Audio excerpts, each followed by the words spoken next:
Good morning from AfricaCom 2025 here in Cape Town. I'm together with Kevin McLaughlin. He's Vice President at Open Access Metro. Good morning, nice to meet you. Good morning, pleasure to be here. Likewise. Open Access Metro, what are you doing? What is Open Access Metro? So Open Access Metro is a wholesale fiber network operator. We're part of the Wyre Group, and we started last year in 2024 in Nigeria.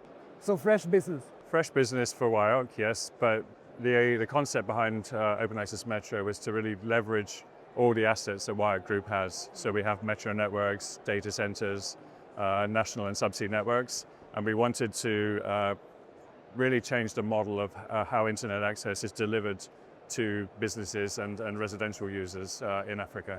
So it's more like a natural evolution of the business unit? It is, yeah, absolutely. But we saw the opportunity to also change the barrier of entry, change the model in Nigeria, for example, to make it more affordable for internet service companies to actually deploy infrastructure. So what do you see as the biggest obstacle in the market, or let's say the biggest opportunity you bring to the table?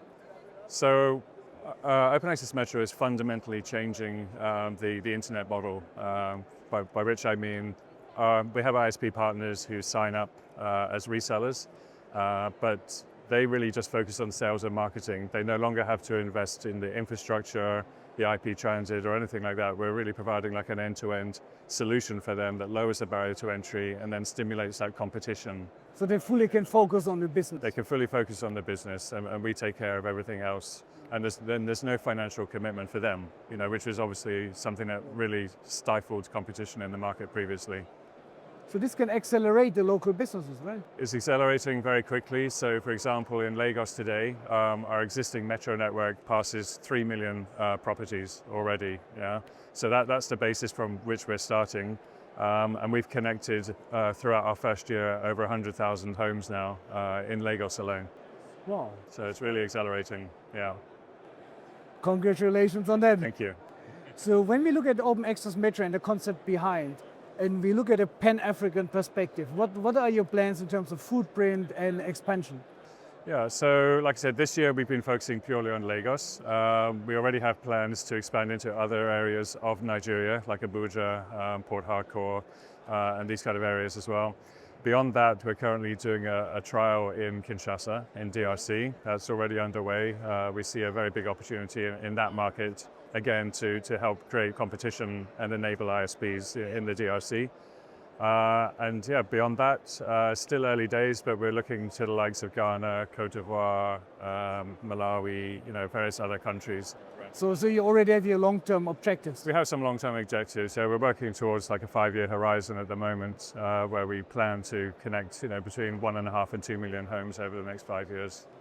So we hear across the continent for years already, we have to connect the unconnected. Yeah. Connectivity has to be, let's say, the key driver of a digital economy. So what is your objective in terms of the business unit, and what is your prediction? So right now, I think in Africa, you're right, that there is a large part of the continent that is unconnected.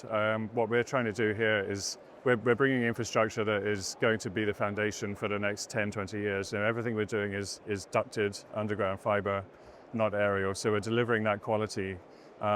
In the beginning, obviously, there's some key kind of demographics that we like to target. But beyond that, we also have a strategy in place where we're looking to address the kind of other segments of the market that are traditionally considered the most unconnected. And we can bring fiber and a mixture of fiber and kind of wireless technologies to those areas as well to make sure they're addressed. Because what we don't want to do is expand the digital divide and leave people kind of behind, basically. So you basically also need a future-proven fiber network for that. Yeah, like I said, that's what we're doing. So we see a lot of the challenges with aerial fiber, with poor quality installation and maintenance. That's why we've taken a completely different approach. So we're going, like in most sort of other countries, fully buried ducted fiber, and we're connecting the homes up right from day one. It's not that we just go past in the street. We're actually building up and placing the kind of termination box on the outside of a property. So then when an ISP wants to deliver a service, they can do that in a matter of days, basically. So just a few meters of cable they need to install to the customer house. Wow. Sounds like a very optimistic outlook. Very optimistic, but we believe there's a great opportunity. I think Africa, as with anywhere, fundamentally we have a desire for reliable communications, entertainment, business. The demand is given. The demand is there. You know, it's a very young population, growing population. So I think we see the opportunity there to like I say, help enable that ecosystem.